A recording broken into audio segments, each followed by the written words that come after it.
Live from Miami Beach, Florida, it's theCUBE, covering VeeamON 2019. Brought to you by Veeam. Welcome to sunny Miami, everybody. This is theCUBE, the leader in live tech coverage. My name is Dave Vellante. I'm here with Peter Burris. This is day one of VeeamON, theCUBE's third year covering VeeamON. First year was in NOLA, last year was in Chicago. They chose Miami at the Fontainebleau Hotel. Bummer.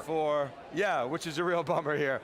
A lot of swankiness, a lot of fun people, a lot of big boats, Peter. And this morning we heard the keynotes. theCUBE is going to be covering wall-to-wall coverage. We like to go out to the events, extract the signal from the noise. Peter and I have done a number of shows together. Peter, I love working with you because you bring great insights, and I want to start off with Veeam, the company, the host company here. We saw, when we started Wikibon, we saw the ascendancy of Veeam kind of coincide with virtualization. And it was all about making backup simpler and easier to use for small and medium-sized businesses. That's what Ratmir Temashev, the co-founder, called Act One. Now they're trying to really ride the wave of cloud to create Act Two. Of course, they're not alone. You've got companies like Rubrik and Cohesity, and then established players like Dell EMC and Veritas and IBM, all trying to hang on and get a piece of that $15 billion business. But we're seeing the notion of backup and recovery move beyond just an insurance policy into this idea of data protection, what some people call data management, which you and I have talked about, means a lot of different things to a lot of different people, and a concept that you've sort of coined called data assurance. So I don't know if you've coined it, but you certainly talk about it, articulately. So I want to unpack some of those trends with you. You've been studying this market, you've written about this notion of data protection. Your take on the event here, 2,000 people, but more importantly, what's going on in the marketplace. So let's make one single point about Veeam. 10 years ago, you remember, the whole notion of backing up and restoring virtual machines was really hard. And it's still something that we take for granted today, but it's pretty amazing technology that we can actually do this. Take these software images of physical devices and actually generate backups that can be very, very quickly restored at very, very high fidelity. It still is something magical. The reason why I say that is because the degree of complexity and the direction that we're going as state gets associated with different parts of the computing system or not associated with different parts of the computing system, is going to become that much more challenging. So we talk about Kubernetes clusters, for example, that are supposed to be stateless. They're supposed to be, spin them up, spin them down, spin them up, spin them down, minimize the amount of state. Places that much more pressure on how you handle your data and do data management. Where I like to start, Dave, as we talk about what's going to happen next, is number one, that folks have gotten the cloud wrong. The cloud was not a strategy for centralizing computing.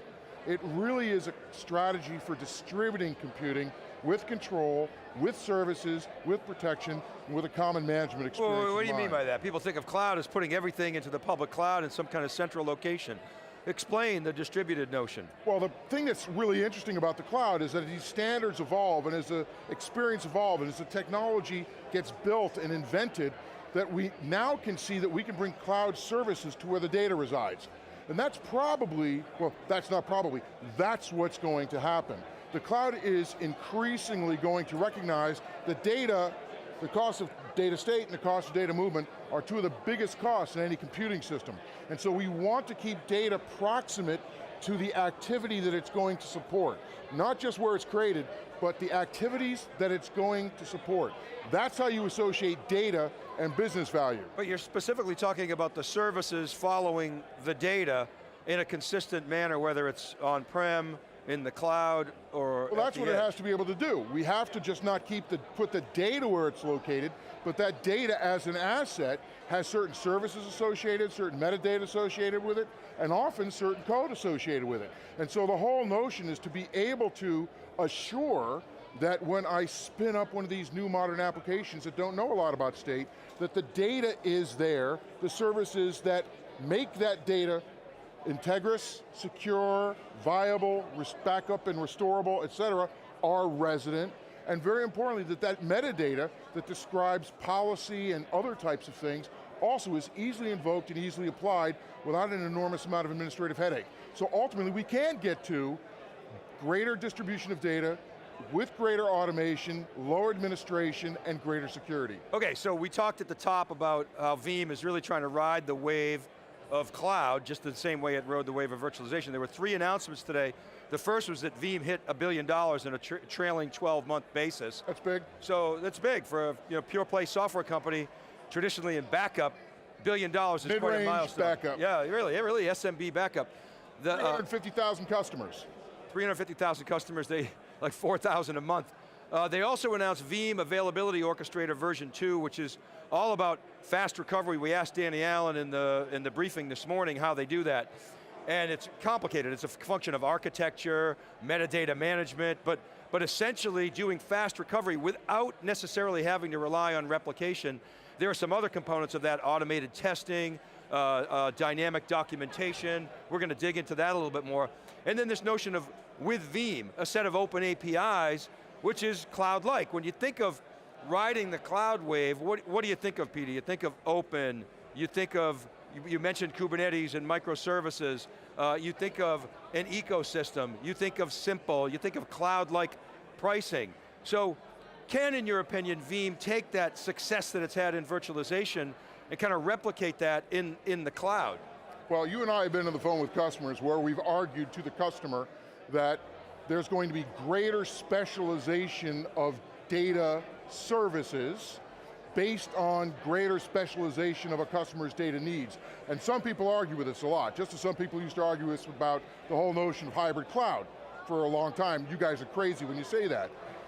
The night when I saw that with Veeam, which I think is an especially important feature of today's announcements, it opens up the possibility that I can have a common platform for data assurance, data protection, but allow an ecosystem to create value in response to different classes of needs, because data protection is going to be a strategic capability within any digital business. If I'm a business that's now treating data as an asset, as a basis for differentiating from my competitors, I have to protect that data and everything that it means and assure that it's available. That has now become a strategic business capability. And like every single strategic business capability, and I'm talking about it from an architectural sense here, there's going to be specialization and specificity to that business. And with Veeam creates an opportunity for an ecosystem to create additional layers of value and function on top of that core set of services to better map Veeam to specific customer needs. That's a good thing. Yeah, and when you talk about the ecosystem, I'm glad you brought that up. You got partners like HPE, Cisco, NetApp, Lenovo, Nutanix. Those are sort of the top tier partners that these guys have mentioned, and a number of other partners as well. And so Veeam has become that $1 billion company, and is now attracting and building out this ecosystem in a pretty big way. Ratmir put up a chart that the market's 15 billion. They're not alone, as I say. You've got established players like Dell EMC, certainly Veritas, IBM with the old Tivoli products, and then some other new stuff. And then you've got Cohesity and Rubrik, just announced maybe earlier this year, $250 million investments, actually late last year and earlier this year. Veeam countered that with a $500 million investment. It's a little unclear exactly where all that money's going. Private company, 3 private companies, but the big point boats is, in Miami. Yeah, big boats in Miami. The point is there's a lot of money coming into this space. In the enterprise, data protection is very, very hot. Why is that? You mentioned it, it's because of digital business and the need to protect data, assure data, be able to recover transparently and very quickly. And using some of these new modern application development styles that are intended to create as many options for the developer as possible. That's where you get the agility. And your point about Kubernetes and being stateless and some of the security challenges that we were talking about last night, this notion of data assurance, being able to spin up and automatically spin down containers so that they're not a threat, raising the bar, raising the cost for the bad guys to get in and hack your systems, making it more complex, making it less attractive, because Kubernetes, microservices, containers, sometimes microservices, as one pundit once said, ain't so micro. It's some important stuff in there. Oh look, you can build really crappy applications with virtually any technology, right? But microservices, when you sit down with a senior guy in a development organization and you ask them about microservices or her about microservices, it all starts with the observation that microservices is an approach to doing application development. Just as client server started off as an approach to doing application development, where you think about, well, I'm going to put all the application function here and we'll have all the database function here and we'll make database calls between the two. That's basically what microservices is. And if you think about it any other way, you're missing the starting point. So it's a way of thinking about how you break down a problem.